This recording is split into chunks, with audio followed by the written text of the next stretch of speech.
Hello and welcome to Case of the Day. Today's case involves a 72-year-old client with left medial knee pain.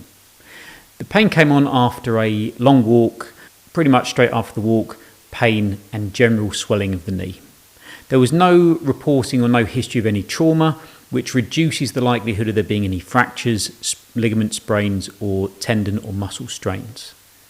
The knee still feels quite warm, even though the pain has dissipated and come down a bit, as has the swelling. The client didn't have any obvious limp, although the knee didn't seem to be extending fully throughout the gait cycle as they were walking.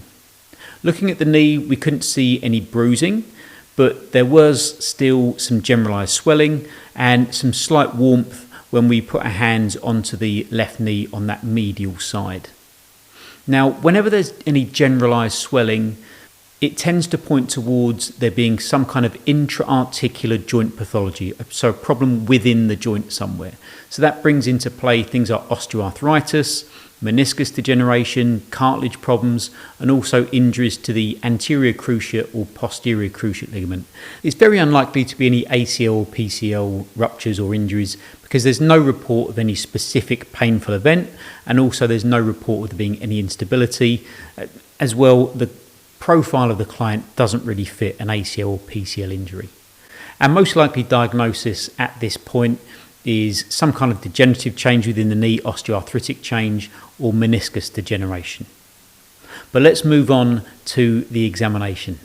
With this particular client, I first wanted to check active extension. And it's a nice simple little test. You have the client lay on their back. First of all, we can see, can they actually straighten the knee? So quite often we'll find if there is a degenerative knee, it will be held slightly in flexion because it's not comfortable or is unable to go into full extension. What we'll do next is we'll get the client to bring their toes up and then ask them to push the back of their knee into the bench. And what we'll actually find is that the heels will raise up if the knee is still able to overextend, which is usually a sign of a nice healthy knee joint. If there is any restriction from one side to the other, then that may well point towards some kind of joint pathology. We can then check it passively as well, so we do all the work, and we'll place our hand just above the knee and put the other hand just underneath and cup around the Achilles tendon. And then as we push down with the hand above the patella, we can just gently pull up with the other hand, and again we should get some nice overextension.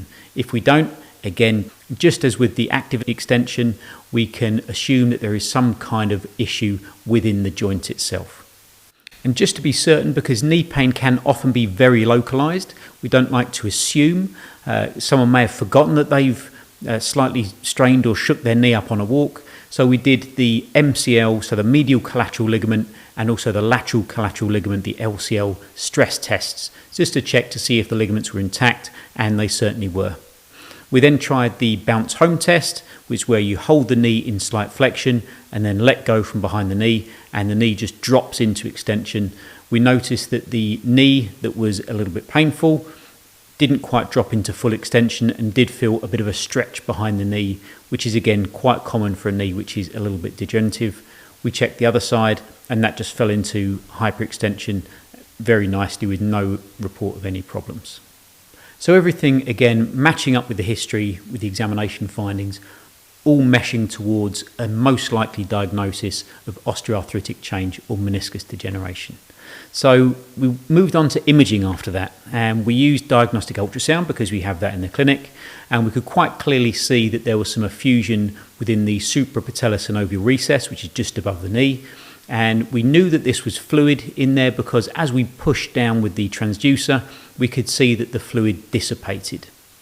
The medial joint space was also reduced, and the medial meniscus was protruding, or certainly appeared to be protruding from the joint line there. Looking at the other knee, because it's always important to check both sides, we could see that the other knee had a joint space which is roughly about 3 times the size of the left knee, which again points towards why one side would be a problem and one side might not be. So with the history, the exam and the imaging all pointing towards the most likely diagnosis of degenerative changes to the left knee, which could include osteoarthritis and potential meniscus degeneration. But what do we do about that? Well, obviously we can't get rid of the degenerative changes, but what we can do is give the best possible advice to the client. So we advise them to stay active, because if we stop being active, that can cause the muscles to atrophy, and therefore there's not as much muscle to protect the joints when we are active. And as well as staying active, we also recommend to keep the quadriceps muscles nice and strong. So there are some nice easy exercises you can do, such as the ones being shown on the screen here, where you lay on your back, put something underneath the knee, and either look to push the knee into the bench or into the surface that you're laying on, or just to lift the ankle up to extend the knee and really feel that contraction within the quadricep muscles. And the last thing is really to modify your load to make sure that it matches your current capacity.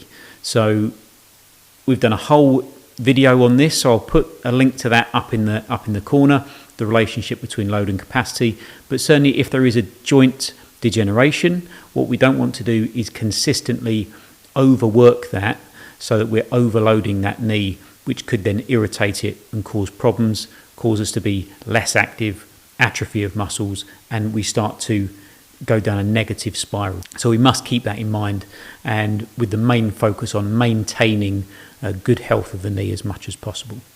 But thanks for watching. We'll see you at the next case of the day. Bye bye.